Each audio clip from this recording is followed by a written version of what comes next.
ഞാൻ പൊക്കോട്ടെ മുത്തശ്ശി. മാളുവിനെ കരയിച്ചിട്ട് എനിക്കൊന്നും വേണ്ട. ഇവള് കരയുന്നത് കണ്ടു നിൽക്കാനോ സഹിക്കാനോ എനിക്ക് പറ്റില്ല. അതുകൊണ്ട് മുത്തശ്ശി എന്നെ പോവാൻ അനുവദിക്കണം. മുത്തശ്ശി, ഞങ്ങൾ പോയിട്ട് വേഗം വരാം, പ്ലീസ്.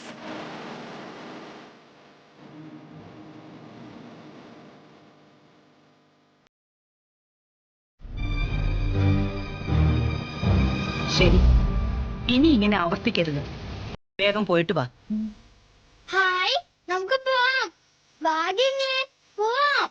വാ വാഗങ്ങേ.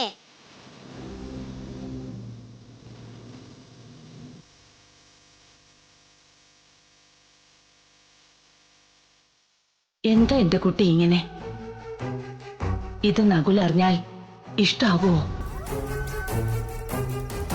വിവാഹം കഴിക്കാൻ പോകുന്ന പെൺകുട്ടി മറ്റൊരു പുരുഷനോടൊപ്പം, അതും രാത്രിയിൽ സഞ്ചരിച്ചു എന്നറിഞ്ഞ അത് നകുലിന് സങ്കടമാവില്ലേ? എന്റെ കുട്ടിയുടെ ജീവിതമാ. അവളുടെ ജീവിതത്തിന് ദോഷം വരുന്ന ഒന്നും മേലിലുണ്ടായിക്കൂടാ. എന്റെ ശ്രീ മഹേശ്വര, എല്ലാം അവിടുത്തെ കാൽപാദങ്ങളിൽ അർപ്പിക്കുകയാണ്. എന്റെ കുഞ്ഞിന് ഒരു ദോഷവും സംഭവിക്കരുത്.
ഏത് വിധേനയും ആ തള്ളെ കൊണ്ട് തീരുമാനം എടുപ്പിക്കണം. ആരെ കൊന്നിട്ടാണെങ്കിലും ഗംഗയുമായിട്ട് ഇവിടുന്ന് പോണം. ഇനി എല്ലാ കാര്യങ്ങളും ഒരു പിഴവും സംഭവിക്കാതെ നീക്കണം. മഹിയുടെ പെരുമാറ്റത്തെക്കുറിച്ച് ഓർത്ത് നീ ടെൻഷൻ ആവണ്ട ശ്രേയെ. അവനെ എനിക്ക് നന്നായിട്ടറിയാം. വിവാഹം കഴിഞ്ഞ അവൻ മാറും. നിന്നെ പരിഗണിക്കുകയും സ്നേഹിക്കുകയും ഒക്കെ ചെയ്യും. ആ ഒരു പ്രതീക്ഷയിലാണ് ഞാൻ മുന്നോട്ട് പോകുന്നത് ആന്റി.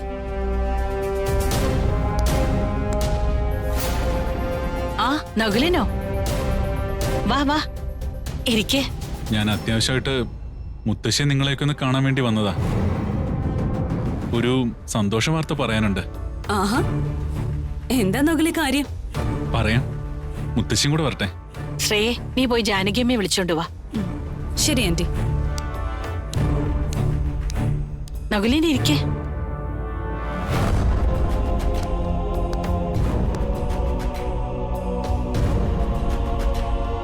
എന്തൊക്കെയുണ്ട് അതിന്റെ വിശേഷങ്ങൾ? എന്ത് വിശേഷം നകുല? അങ്ങനെ പോകുന്നു. അല്ലേ മുത്തശ്ശി?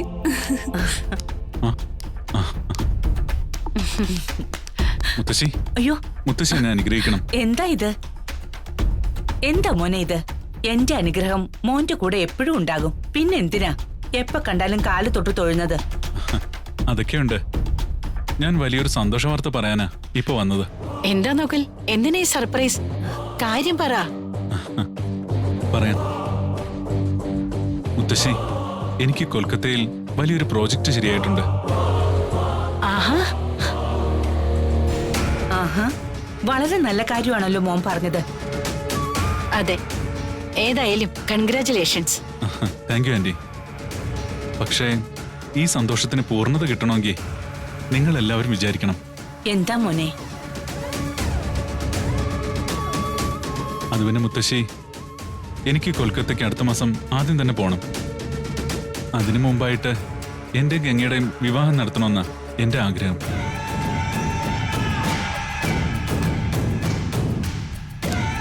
വിവാഹക്കാര്യമൊക്കെ തീരുമാനിക്കേണ്ടത് മുത്തശ്ശി ആന്റി അല്ലേ? അതെ, അതുകൊണ്ടല്ലേ ഞാൻ എല്ലാരോടും അനുവാദം ചോദിച്ചത്. എനിക്ക് വിവാഹം എത്രയും പെട്ടെന്ന് നടത്തുന്നതിൽ സന്തോഷം മാത്രമേ ഉള്ളൂ. പക്ഷേ വിവാഹക്കാര്യം ജാനകിയമ്മയുടെ മാത്രം തീരുമാനമാണ്. കാരണം ഗംഗയ്ക്ക് മേൽ ജാനകിയമ്മയ്ക്ക് മാത്രമേ മറ്റാരെക്കാളും അധികാരവും അവകാശവും ഉള്ളൂ.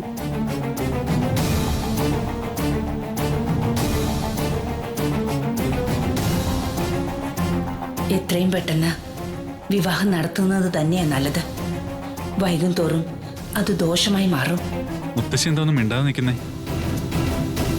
വിവാഹം ഉടനെ നടത്തുന്നതില് മുത്തശ്ശിക്ക് എന്തെങ്കിലും എതിർപ്പുണ്ടോ? ഒരു എതിർപ്പും ഇല്ല. എത്രയും പെട്ടെന്ന് ഗംഗയെ നിന്നെ ഏൽപ്പിക്കണമെന്ന് തന്നെയാ എന്റെയും ആഗ്രഹം. എങ്കിൽ പിന്നെ നകുലൻ പോകുന്നതിന് മുമ്പ് നമുക്ക് ഇവരുടെ വിവാഹം അങ്ങ് നടത്താം, അല്ലേ ജാനകിയമ്മേ? അതിനെന്താ ഇനി ഒരു ആലോചന? എന്തായാലും ഗംഗ നകുലിനുള്ളതാണെന്ന് തീരുമാനിച്ചു കഴിഞ്ഞു. പിന്നെന്താ, അല്ലേ മുത്തശ്ശി? അതെ അതെ. മുത്തശ്ശിയുടെ വാക്ക് വിശ്വാസം ഇല്ലഞ്ഞിട്ടല്ല. ഇനി ഞാൻ കൊൽക്കത്തയ്ക്ക് പോയാ തിരിച്ചു വരാൻ കുറച്ച് സമയമെടുക്കും. ആ ഒരു കാലയളവ് വരെ കാത്തിരിക്കാൻ എനിക്ക് ക്ഷമയില്ല. എത്രയും പെട്ടെന്ന് വിവാഹം നടത്തിയ അത്രയും നല്ലതെന്നാ ഞാൻ കരുതുന്നത്. അതിൽ നിനക്ക് ഒരു സംശയവും വേണ്ട മോനെ. നീ പോകുന്നതിന് മുൻപ് ഗംഗയും നീയും തമ്മിലുള്ള വിവാഹം മുത്തശ്ശി നടത്തിയിരിക്കും.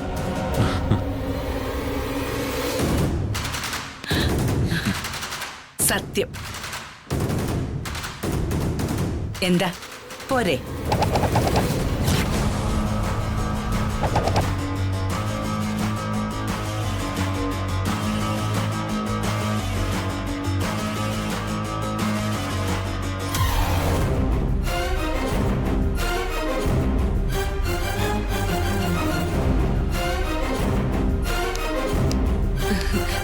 ഗംഗെ, നിന്റെ വിവാഹം ഉടനെ നടത്തുമെന്ന് മുത്തശ്ശി നകുലിന് വാക്കുകൊടുത്ത്.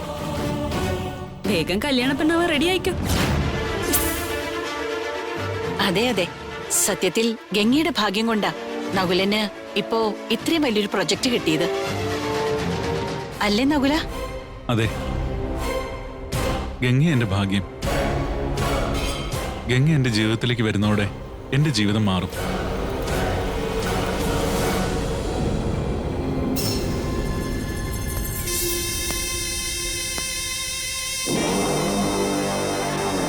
സന്തോഷമായില്ലേ?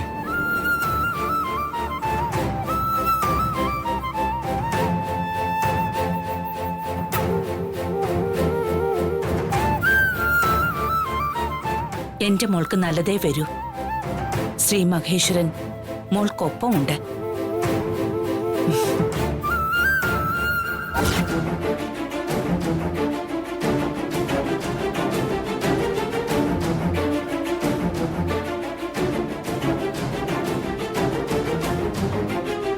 ശ്രീ മഹേശ്വര,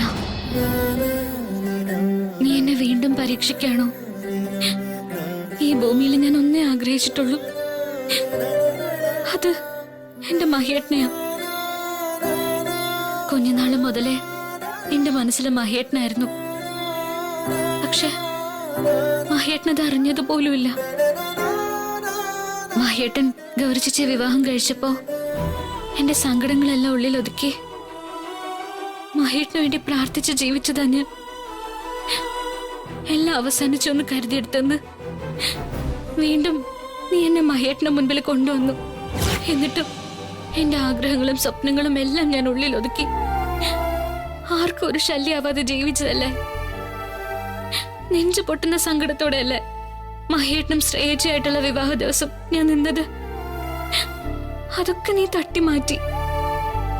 എന്നിട്ടോ മുത്തശ്ശിയുടെ ഇഷ്ടോർത്ത് മാത്രം നകുലേട്ടനായിട്ടുള്ള വിവാഹത്തിന് വേണ്ടി ഞാൻ തയ്യാറായി.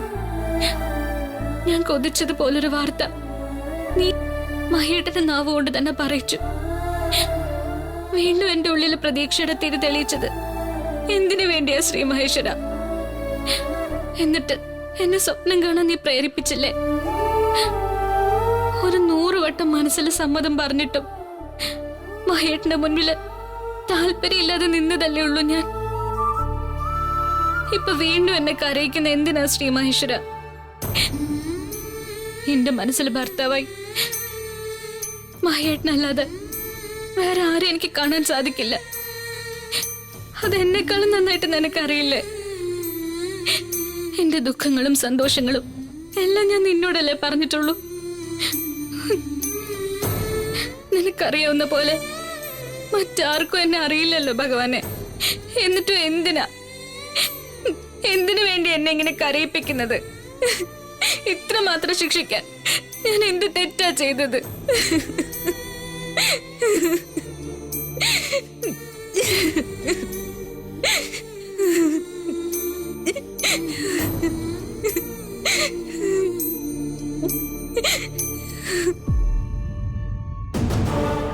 കൊൽക്കത്ത ചെന്ന് വീട് ശരിയാക്കിയ ഉടനെ ഞാനും ഗംഗയും തിരിച്ചു വരും. മുത്തശ്ശി ഞങ്ങളോടൊപ്പം വരണം. അതൊന്നും വേണ്ട മോനെ. നിങ്ങള് സന്തോഷത്തോടെ ജീവിച്ചാ മതി. അത് കാണുന്നതാ എനിക്കും സന്തോഷം. തറവാട് വിട്ട് അധിക ദൂരത്തേക്ക് മാറി നിൽക്കാൻ എനിക്കാവില്ല. അങ്ങനെ പറയരുത്. എന്റെയും ഗംഗയുടെ ഒപ്പം മുത്തശ്ശി ഉണ്ടാവണം തന്നെ ആഗ്രഹം. അതെനിക്കറിയാം മോനെ. പിന്നെ നിങ്ങൾക്കൊരു കുഞ്ഞുവാവയൊക്കെ ഉണ്ടാവുമ്പോ അതിനെ കൊഞ്ചിക്കാനും ലാളിച്ചു വളർത്താനും മുത്തശ്ശി അവിടെ ഉണ്ടാകും. എന്താ അതുപോരെ? ഓ മുത്തശ്ശി,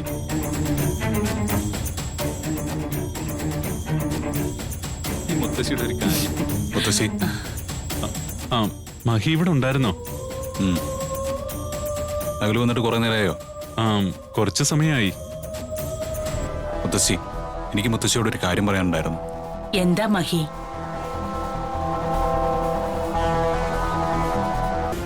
ഓ രഹസ്യാണല്ലേ? ഞാൻ കേൾക്കാൻ പാടില്ലെന്ന് തോന്നുന്നല്ലോ.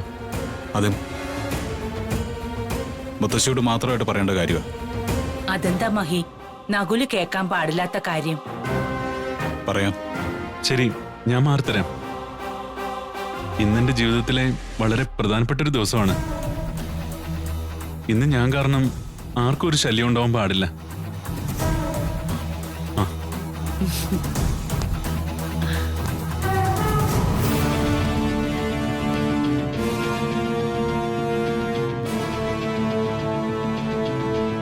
എന്താ മോനെ, ഇനി കാര്യം പറയാലോ. എന്താ കാര്യം? അത് പിന്നെ മുത്തശ്ശി, എനിക്ക് പറ മഹി, നീ എന്തിനാ എന്നോട് സംസാരിക്കാൻ മടിക്കുന്നേ? ചെറിയൊരു മടിയുണ്ട്. മുത്തശ്ശി അതിനെ എങ്ങനെ കാണുമെന്ന് ഒരു പേടിയുണ്ട്. പറ മഹി, പറഞ്ഞു കഴിഞ്ഞല്ലേ ബാക്കി? അത് പിന്നെ എനിക്ക് ഗംഗയെ വിവാഹം കഴിക്കാൻ ആഗ്രഹമുണ്ട്.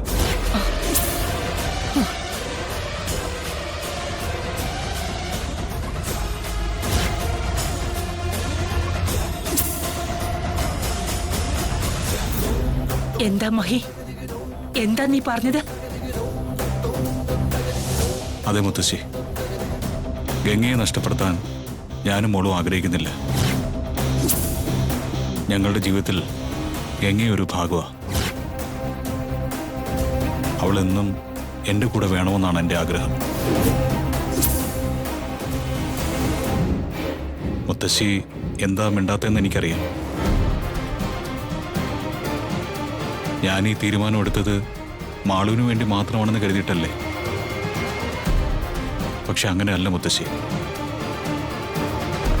ഇപ്പോ ഞാനും ഗംഗയെ ആഗ്രഹിക്കുന്നുണ്ട്. എനിക്ക് വയ്യാതെ വരുന്ന സമയത്താ അവൾ എനിക്ക് എത്രമാത്രം പ്രിയപ്പെട്ടതാണെന്നും എത്രമാത്രം വലുതാണെന്നും മനസ്സിലായത്. ആ സ്നേഹവും കരുതലും ഇനി എനിക്ക് നഷ്ടപ്പെടുത്താൻ വയ്യ.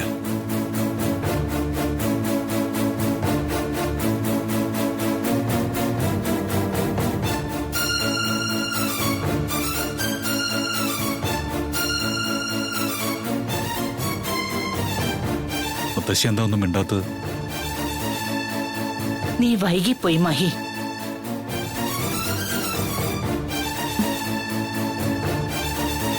നകുലിന് ഞാൻ വാക്ക് കൊടുത്തു. ഗംഗയും നകുലും തമ്മിലുള്ള വിവാഹം ഉടനെ നടക്കും. മുത്തശ്ശി, ഗംഗയ്ക്ക് ആ വിവാഹത്തോട് വലിയ താല്പര്യമൊന്നുമില്ല. അപ്പൊ പിന്നെ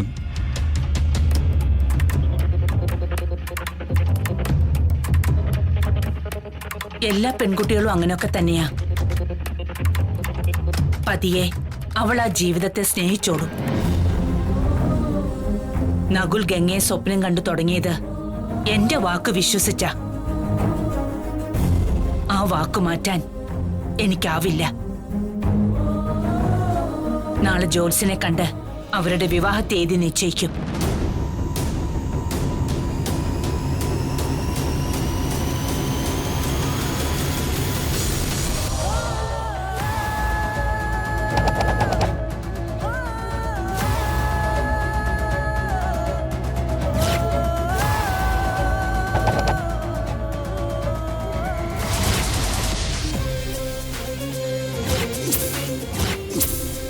ജാനകിയമ്മയോട് സംസാരിച്ചപ്പോ അവളിപ്പോ അങ്ങ് കെട്ടിച്ചു കൊടുക്കുന്നായിരുന്നു അവന്റെ മനസ്സിൽ. പക്ഷേ അത് നടന്നില്ലല്ലോ. അതെ, അത് ഭാഗ്യായി. സത്യം പറയലേ നാത്തൂനെ, ആ തള്ളെ അറിഞ്ഞ ഗംഗയെ മഹിക്ക് കെട്ടിച്ചു കൊടുക്കുമെന്ന് തന്നെയാ ഞാനും വിചാരിച്ചത്. ശരിയാ, എന്റെ ഉള്ളിലും അങ്ങനെ ഒരു പേടിയുണ്ടായിരുന്നു. എന്നാലും ഈ മഹേട്ടിന് ഇത് എന്താ പറ്റിയേ? എങ്ങനെ എത്ര പെട്ടെന്ന് മാറിയേ? കൂടോത്രം അല്ല എന്താ? ആ ഗംഗ കൂടോത്രം ചെയ്ത് മയക്കിയത് തന്നെയാ. അങ്ങനെയല്ലേ അവള് മാളുവിനെ വരുത്തിയിലാക്കിയത്? എങ്ങനെയായാലും എന്റെ വാക്കിനപ്പുറം പോവാത്ത മഹി ഞാൻ പറഞ്ഞത് അവഗണിച്ച് ഗംഗയെ തേടി പോയിട്ടുണ്ടെങ്കിൽ അത് വലിയ മാറ്റം തന്നെയാ. അതെ ആന്റി, സത്യം പറയാലോ, മഹേട്ടിന്റെ ഈ മാറ്റം എനിക്ക് സഹിക്കാൻ പറ്റുന്നില്ല. എനിക്ക് വാക്ക് തന്ന് വിവാഹം ഉറപ്പിച്ചിട്ട് മറ്റൊരുത്തി ഇഷ്ടമാണെന്ന് പറഞ്ഞു പോകുന്നത് ഞാൻ എങ്ങനെ സഹിക്കും? ഞാനും ഒരു പെണ്ണല്ലേ. ശ്രേയേ, നീ അതൊന്നും ഓർത്ത് വിഷമിക്കരുത്. ആണുങ്ങൾ അങ്ങനെയാ. പക്ഷെ വിവാഹത്തോടെ എല്ലാം മാറും. എങ്ങനെയും വിവാഹം പെട്ടെന്ന് നടത്തിയെടുക്കണം. പിന്നെ മഹിയെ നിനക്ക് നിന്റെ വരുതിയിലാക്കാൻ പറ്റും.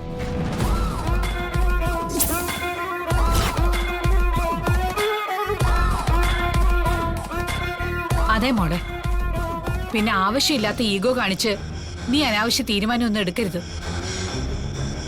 മഹി നിന്നെ വിവാഹം കഴിക്കാൻ സമ്മതിച്ചത് നിന്നോടുള്ള പ്രേമം കൊണ്ടൊന്നുമല്ല, മാളുവിന് വേണ്ടിയാ.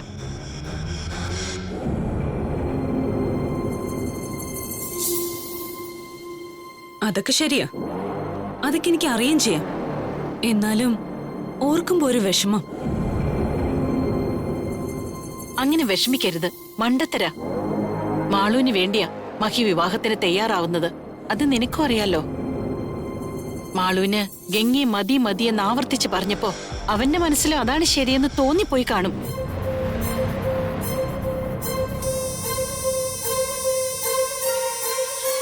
അതേ മോളെ, അത്രേ ഉള്ളൂ. അതിന് നീ ആ വില മാത്രം കൊടുത്താ മതി. നാത്തും പറഞ്ഞതാ ശരി.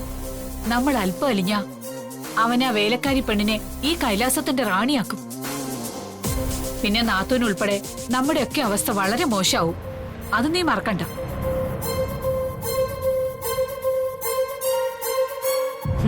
നിങ്ങളാരും പേടിക്കണ്ട, അങ്ങനെ ഞാൻ ഈ വിവാഹത്തിൽ നിന്ന് പിന്മാറില്ല. പിന്നെ മുത്തശ്ശി പറ്റില്ല എന്ന് കൂടെ പറയുമ്പോ മഹേട്ടിന് മോഹം മനസ്സിൽ നിന്ന് കളഞ്ഞോളും. ശരിയാ, ആ തള്ള എന്തായാലും ഞാൻ വിചാരിച്ചതുപോലെയല്ല. ഞാൻ കരുതിയത് അവര് കൊച്ചുമോളിലൂടെ ഈ കൈലാസത്തിന്റെ അധികാരം കൈക്കലാക്കാൻ ശ്രമിക്കുമെന്നാ. അങ്ങനെയൊന്നുമില്ല. ജാനകിയമ്മ എനിക്ക് വർഷങ്ങളായിട്ട് അറിയാവുന്നതാ. കൊടുത്ത വാക്ക് അവരേത് വിധേനയും പാലിക്കും. മാത്രമല്ല, നകുലിനെ അവർക്ക് പ്രാണനാ. ഒരുപക്ഷെ മഹിയേക്കാൾ കൂടുതൽ സ്നേഹം ജാനകിയമ്മയ്ക്ക് നകുലിനോടാ.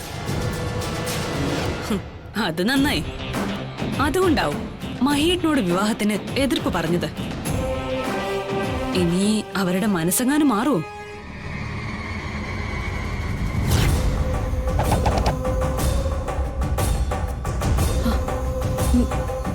മാറുവോ നാത്തൂനെ? ഏയ് ഇല്ല. നിങ്ങൾ ധൈര്യമായിട്ടിരുന്നോ. മഹി ഇനി ഗംഗയുടെ പുറകെ പോയില്ല. പറ്റിയ തെറ്റ് മനസ്സിലാക്കി അവൻ ശ്രേയെ തന്നെ വിവാഹം കഴിക്കും.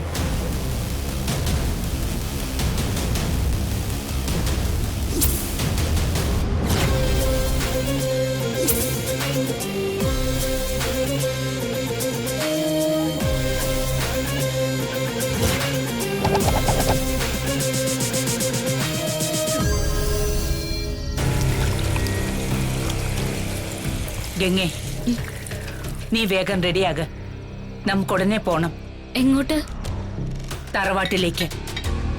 തറവാട്ടിലേക്കോ? എന്താ മുത്തശ്ശി പെട്ടെന്ന്? എന്തു പെട്ടെന്ന്? ഇതല്ല നമ്മുടെ വീട്. ഇവിടെ നമ്മൾ വിരുന്നുകാർ മാത്രമാണ്. വിരുന്ന് വന്നവർക്ക് അധികം നാൾ ഇവിടെ താമസിക്കാൻ അവകാശമില്ല. നീ വേഗം റെഡിയാക, നമുക്ക് പോകാം. ഞാൻ വരില്ല മുത്തശ്ശി. ഗംഗേ, നീ എന്താ എന്നെ ധിക്കരിക്കാൻ തീരുമാനിച്ചോ? മുത്തശ്ശിയെ ധിക്കരിക്കാതിരിക്കാൻ വേണ്ടി മാത്രം താല്പര്യമില്ലാഞ്ഞിട്ടും പലതും ഞാൻ ചെയ്യുന്നത്. പക്ഷേ ഈ വീട് വിട്ട് വരാൻ മാത്രം എന്നെ നിർബന്ധിക്കരുത്.